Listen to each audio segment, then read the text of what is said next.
சரி, இந்த crude ஆயிலோட price இன்க்ரீஸுங்கிறது எப்படி இந்தியாவை அஃபெக்ட் பண்ணும் அப்படிங்கிறத பார்க்கலாம். இந்தியாவோட union petroleum minister Hardeep Singh puri என்ன சொல்றாரு அப்படின்னா, இந்தியா கிட்ட போதுமான அளவுக்கு க்ரூட் ஆயில் இருக்கு. ஸோ நம்ம இந்த பிரைஸ் இன்க்ரீஸை பற்றி பயப்பட தேவையில்லை. இன்ஃபேக்ட் ரஷ்யா கிட்ட இருந்து இன்னும் நாங்கள் கம்மி பிரைஸில் க்ரூட் ஆயில வாங்குறதுக்கு ட்ரை பண்ணிட்டு இருக்கோம் அப்படின்னு சொல்றாரு. இந்தியாவை பொறுத்த வரைக்கும் நம்ம க்ரூட் ஆயில வெளிநாட்டில இருந்து இம்போர்ட் பண்ணிட்டு இருக்கோம். இந்த வீடியோ எடுத்துருக்கிற இதே சமயத்தில் க்ரூட் ஆயிலோட பிரைஸ் பார்த்தீங்கன்னா $71 இப்போ ட்ரேட் ஆகிட்டு இருக்கு.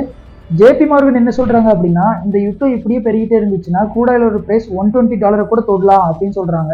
இப்படி க்ரூட் ஆயிலோட பிரைஸ் இன்க்ரீஸ் ஆகிட்டே இருந்துச்சுன்னா இந்தியாவில் இருக்கக்கூடிய oil companies like Reliance, Indian oil, BPCL இவங்கெல்லாம் வந்து அவங்களோட ப்ரைஸ் இன்க்ரீஸ் பண்ணுற மாதிரி இருக்கும். அது மட்டும் இல்லாமல் இந்த க்ரூட் ஆயிலோட ப்ரைஸ் இன்க்ரீஸுங்கிறது ருப்பியை வீக்கன் பண்ணிவிடும். அது எப்படின்னு கேட்டிங்கன்னா, யூஎஸ்டி ஐஎன்ஆரோட வேல்யூ கரண்ட்டாக 85-86 இருக்குது.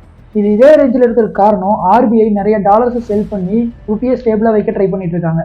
நாம வெளிநாட்டிலேருந்து இம்போர்ட் பண்ணுற ப்ராடக்ட்டுக்கு டாலரில் தான் பே பண்ணுறோங்கிறதுனால இப்போ க்ரூட் ஆயிலோட ப்ரைஸ் இன்க்ரீஸ் ஆச்சு அப்படின்னா அதுக்கான பே பண்ணுறது டாலர் வேல்யூவும் இன்க்ரீஸ் ஆகும்.